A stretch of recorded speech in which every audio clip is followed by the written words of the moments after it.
বিষ্ণুপুরে বাড়িতে চুরির ২৪ ঘণ্টার মধ্যে গ্রেফতার ২ দুষ্কৃতী, উদ্ধার খোয়া যাওয়া অলংকার ও নগদ টাকা। চুরির তদন্তে নেমে ফের বড়সড় সাফল্য পেল বাঁকুড়ার বিষ্ণুপুর থানার পুলিশ। চুরির মাত্র ২৪ ঘণ্টার মধ্যেই দুষ্কৃতীদের চিহ্নিত করে তাদের ধরে ফেলল পুলিশ। ধৃতদের কাছ থেকে চুরি যাওয়া সামগ্রী উদ্ধার করা হয়েছে। ধৃতদের পেশ করা হয় বিষ্ণুপুর মহকুমা আদালতে।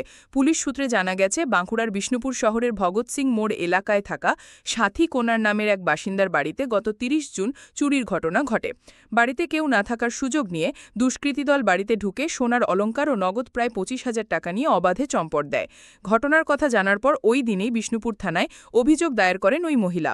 অভিযোগ দায়েরের পরই ঘটনার তদন্তে নামে বিষ্ণুপুর থানার পুলিশ। তদন্তে নেমে প্রথমে এলাকার সিসি ক্যামেরার ফুটেজ খতিয়ে দেখে তদন্তকারীরা।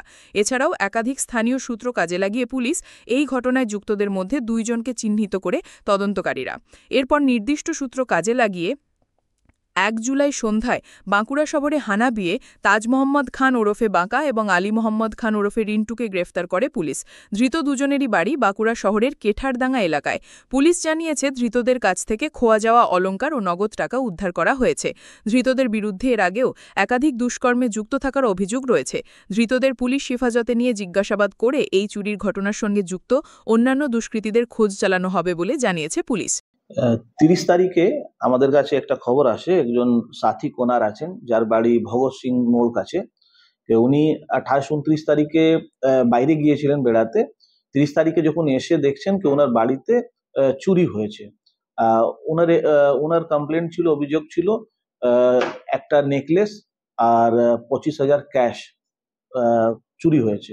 তা তখনই আমরা ইমিডিয়েটলি কেস করি। আর ২৪ ঘন্টার মধ্যে আমরা আমাদের যা বিভিন্ন সিসিটিভি আছে, বিভিন্ন সোর্স মাধ্যমে আমরা চোরগুলোকে আইডেন্টিফাই করি। আর আমরা ২৪ ঘন্টার মধ্যেই আমরা চুরির মালটা রিকভার করতে পেরেছি। ২ জনকে আমরা অ্যারেস্ট করেছি। এদের নাম আছে, একজনের নাম আছে তাজ মোহাম্মদ খান ওরফে বাঁকা, আর আছে আলী মোহাম্মদ খান ওরফে রিন্টু। এদের দুজনের বাড়ি কেথারডাঙ্গা, বাঁকুড়া থানা। এরা মানে অনেক ভেটারেন চোর আছে, অনেক এদের কাছে এদের এগেনস্টে কেস আছে বিভিন্ন থানাতে।